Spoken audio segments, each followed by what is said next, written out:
Hi friends, welcome back to మాటే మంత్రం Telugu audio stories. అందరికీ నమస్కారం అండి. ఈరోజు మనం చదువుకోబోయే కథ నువ్వు లేక నేను లేను, 3వ భాగం. రచన సునీత శేఖర్ గారు. స్టోరీ చాలా బాగుందండి. ఎవరూ మిస్ అవ్వకుండా తప్పనిసరిగా వీడియో ఫస్ట్ నుంచి లాస్ట్ వరకు వినండి లేదా చదవండి. కథ ఎక్కడ మిస్ అవ్వకండి, చాలా చాలా బాగుంది. ఈ కథ మీకే కనుక నచ్చినట్లయితే తప్పనిసరిగా ఒక లైక్ ఇవ్వటం మర్చిపోవద్దు. అలాగే మీ అమూల్యమైన అభిప్రాయాన్ని ఓ చిన్న కామెంట్ ద్వారా తెలియచేయండి. అలాగే మన మాటే మంత్రం ఛానల్ని సబ్స్క్రైబ్ చేసుకోండి, మీకు తెలిసిన వారికి షేర్ చేయండి. ఇక కథలోకి వెళ్దామా? నువ్వు లేక నేను లేను, 3వ భాగం.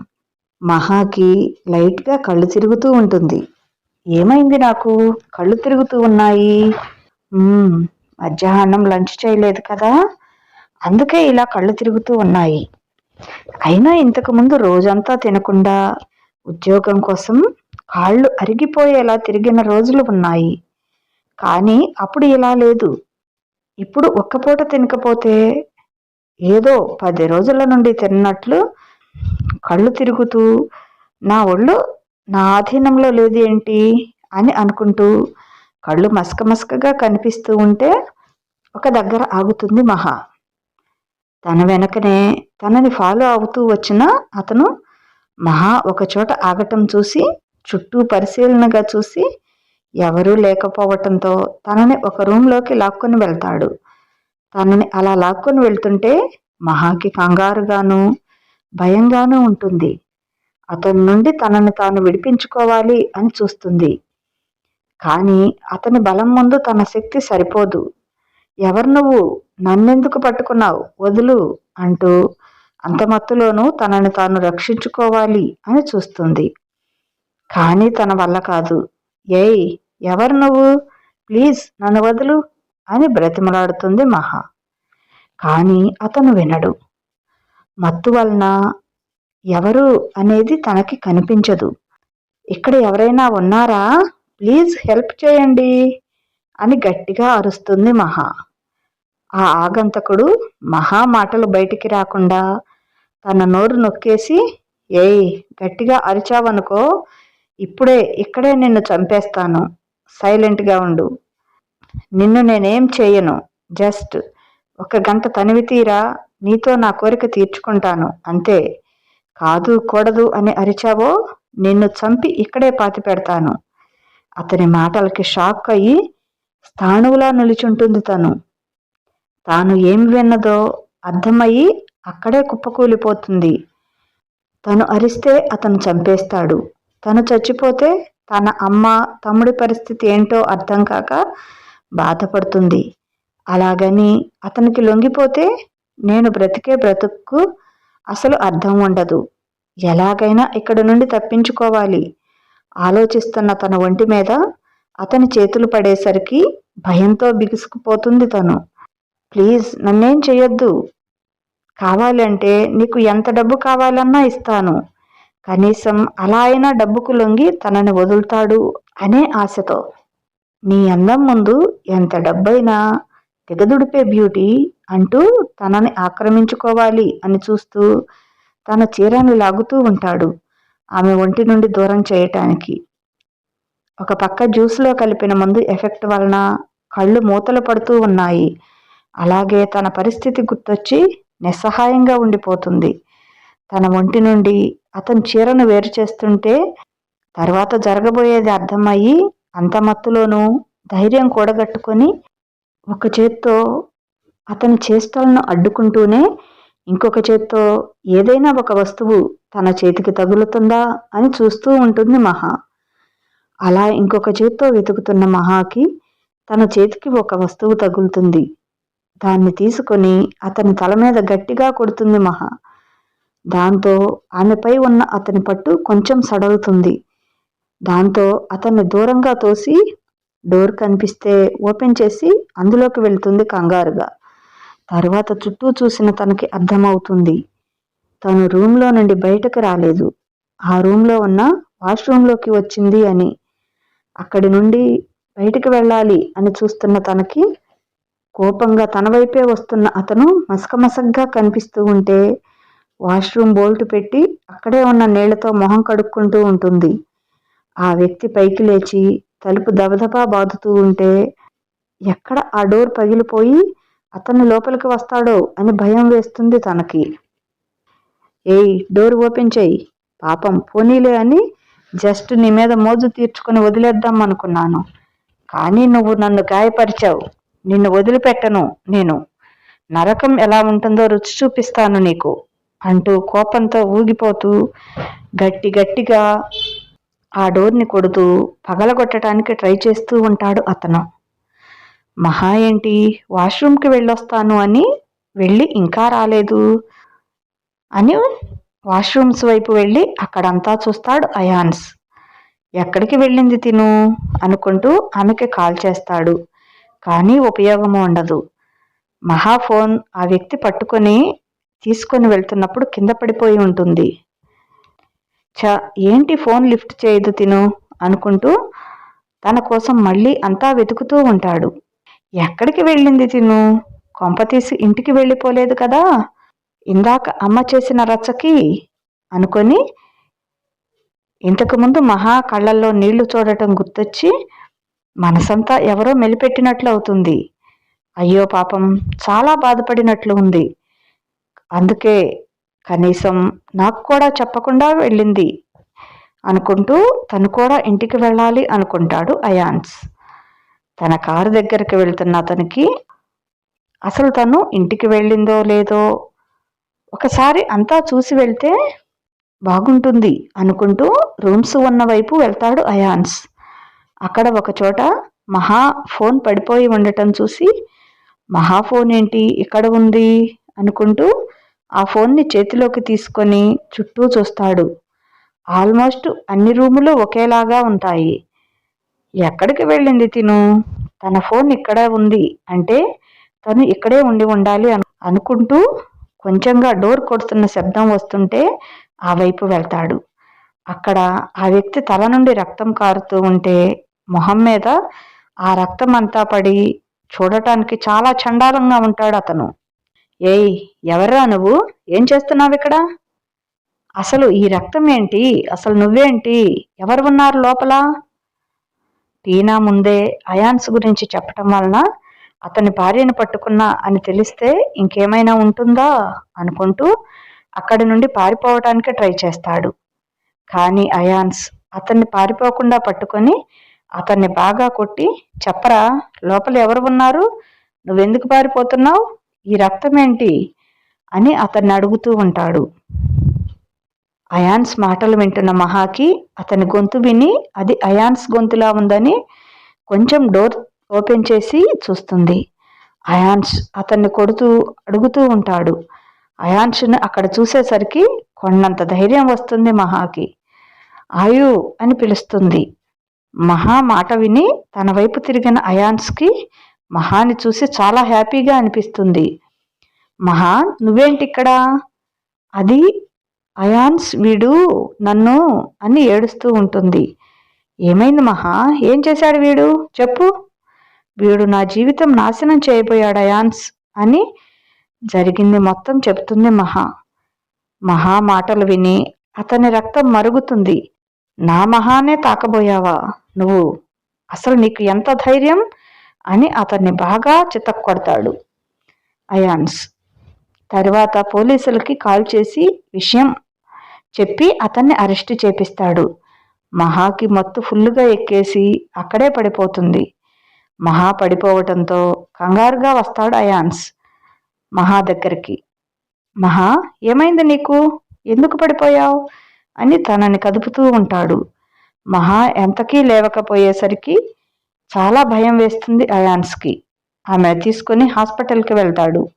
డాక్టర్ తనని చెక్ చేసి తను తాగిన డ్రింక్ని కక్కించి తనకి ఇంజెక్షన్ చేసి వెళ్తాడు.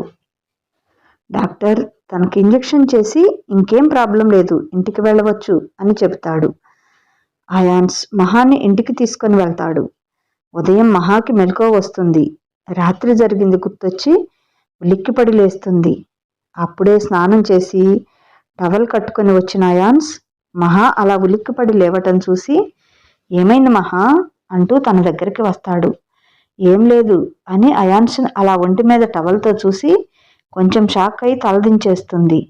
మహా అక్కడ నుండి వాష్రూమ్కి వెళ్ళాలి అని పైకి లేవబోతూ తూలి పడబోతుంది. అయాన్స్ తనని పట్టుకొని సరిగ్గా నిలబెడతాడు. అయాన్స్ని అంత దగ్గరగా చూసి మహా గుండె స్పీడుగా కొట్టుకుంటూ ఉంటుంది. బాబోయ్, వీడేంటి ఇంత అందంగా ఉన్నాడు? అయాన్స్ వైపు చూస్తుంది మహా. అయాన్స్ ముందే తెల్లగా, ముట్టుకుంటే కందిపోతాడా అనేంత తెల్లగా ఉంటాడు. అతను స్నానం చేసి అప్పుడే రావటం వల్ల అతని ఒంటి మీద ఇంకా నీటి బిందువులు కొన్ని అలాగే ఉండి ముత్యాల్లా మెరుస్తూ ఉంటాయి అతని కండలు తిరిగిన శరీరంపై. బాబోయ్, నేను ఇంతవరకు అమ్మాయిలే ఇంత అందంగా ఉంటారు అని అనుకునేదాన్ని. కానీ ఇతడు అంతకంటే అందంగా, ఏదో బాలీవుడ్ హీరోలా ఉన్నాడు అని అతన్ని మైమర్చిపోయి చూస్తూ ఉంటుంది. ఏంటి అలా చూస్తున్నావు? అంత అందంగా ఉన్నానా? అయాన్స్ మైకంలో ఉన్న మహా, అవును, చాలా అందంగా ఉన్నావు, ఎంత ముద్దుగా ఉన్నావో. అయితే అంత ముద్దు వస్తే పెట్టుకో అని తన దగ్గరికి వస్తాడు అయాన్స్. అయాన్స్ అలా దగ్గరికి తన ఫేస్ తేవటంతో అతని వెచ్చని ఊపిరి తగిలి ఈ లోకంలోకి వస్తుంది మహా. ఏయ్, ఏంటి నాకు ఇంత దగ్గరగా వచ్చావు అని అతనికి దూరం జరుగుతుంది. నువ్వే కదా ముద్దు పెట్టుకుంటా అన్నావు. నేనా అని ఆశ్చర్యంగా మొహం పెట్టి, నేనేమీ అలా అని ఉండను అని బొకాయిస్తుంది. నువ్వు అన్నావో అనలేదో నీకు తెలుసులే, కానీ నీ అంతటా నీకు ముద్దు పెట్టడం కష్టమేమో చెప్పు, కావాలి అంటే నేను నీకు సహాయం చేస్తాను అని చిలిపిగా అంటాడు అయాన్స్. ఏం అవసరం లేదు నీ సహాయం, వెళ్ళు, నువ్వు ముందు ఇక్కడ నుండి అని అతన్ని తప్పించుకొని వాష్రూమ్ వైపు వెళ్ళబోతుంది.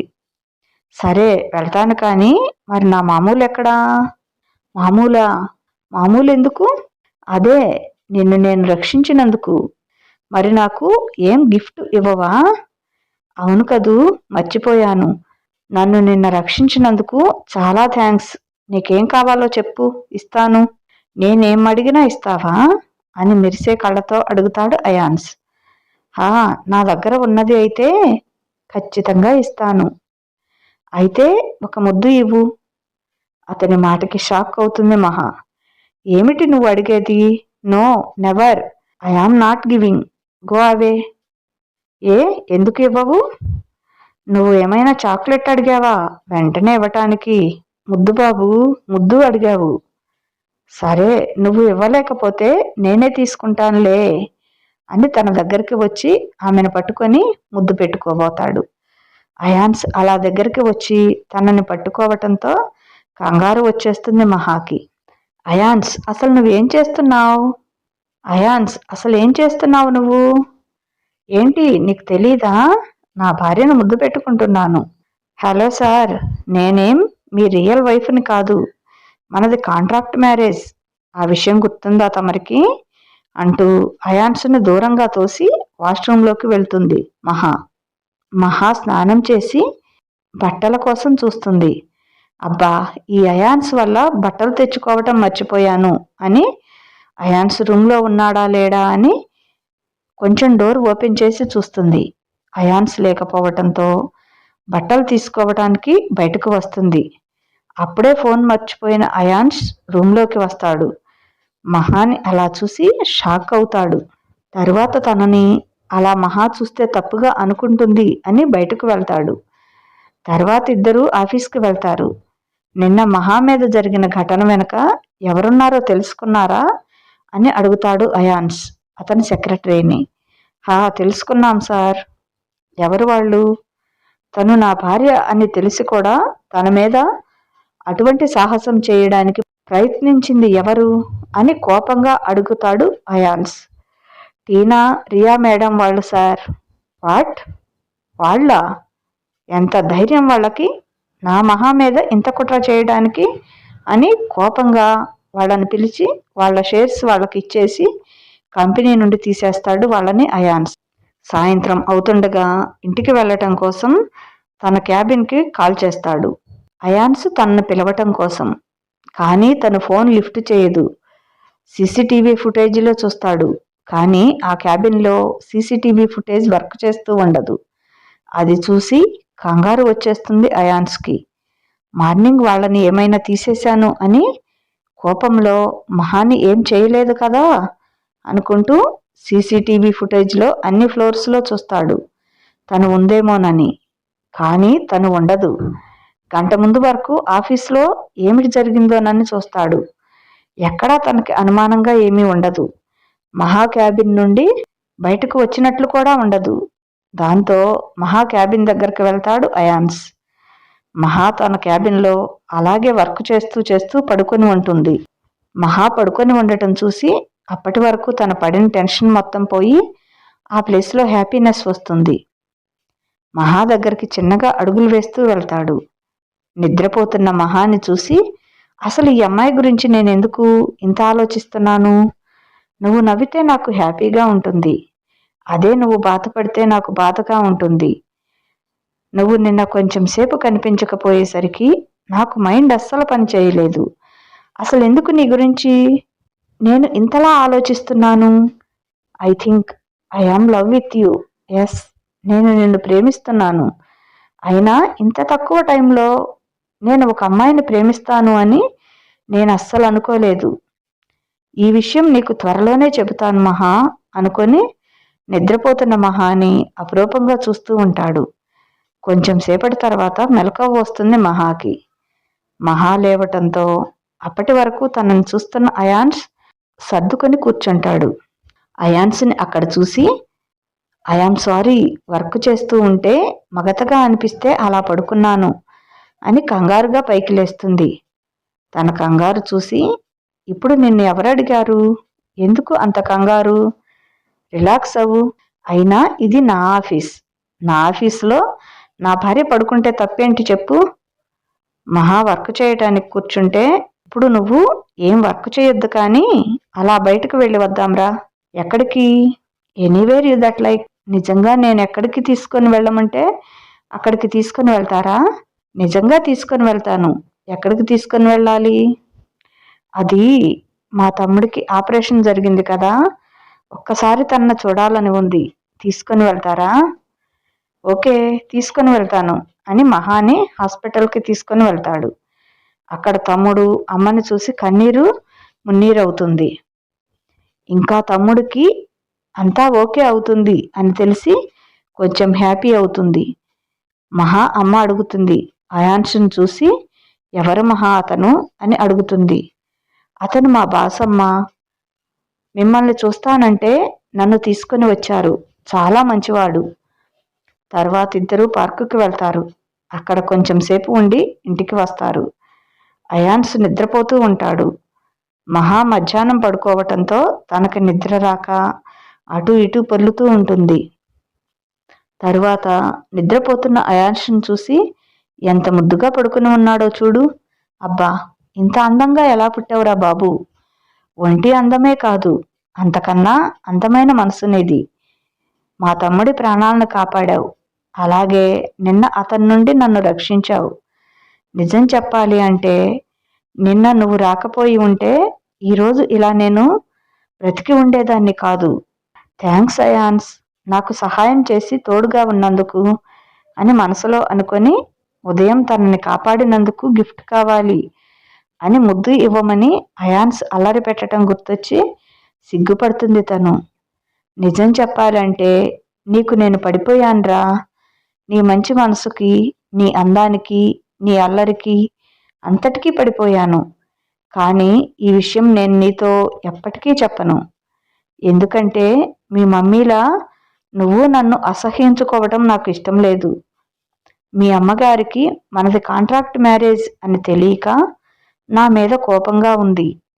నాకు తెలుసు కదా మనది ఒక ఒప్పందం అని. కానీ ఇప్పుడు నేను నిన్ను ప్రేమిస్తున్నాను అని చెబితే నువ్వు నన్ను నిజంగానే డబ్బుని చూసి ఇష్టపడ్డాను అనుకుంటావు. నువ్వు నన్ను అలా అనుకోవటం నాకు ఇష్టం లేదు. అందుకే నీకు చెప్పను అనుకొని, అవును, నువ్వెందుకురా పెళ్ళికి ఒప్పుకోకుండా ఇలా కాంట్రాక్ట్ మ్యారేజ్ చేసుకున్నావు? పెళ్ళి అంటే ఇష్టం లేక నువ్వెవరినైనా ప్రేమించా? ఇలా అయాన్స్ గురించి ఆలోచిస్తూ నిద్రపోతుంది మహా. ఇదండి కథ. కథ ఎలా ఉంది? చాలా బాగుంది కదా. ఈ కథ మీకు నచ్చినట్లయితే తప్పనిసరిగా ఒక లైక్ ఇవ్వటం మర్చిపోవద్దు. అలాగే మీ అమూల్యమైన అభిప్రాయాన్ని ఓ చిన్న కామెంట్ ద్వారా తెలియచేయండి. నాకు సంతృప్తిగా ఉంటుంది. నా ఛానల్ సబ్స్క్రైబ్ చేసుకొని చదవటం మాత్రం మర్చిపోవద్దు. లైక్ ఇవ్వటం అస్సలు మర్చిపోవద్దు. ఉంటాను. బాయ్. మీ లక్ష్మీ ఘంట.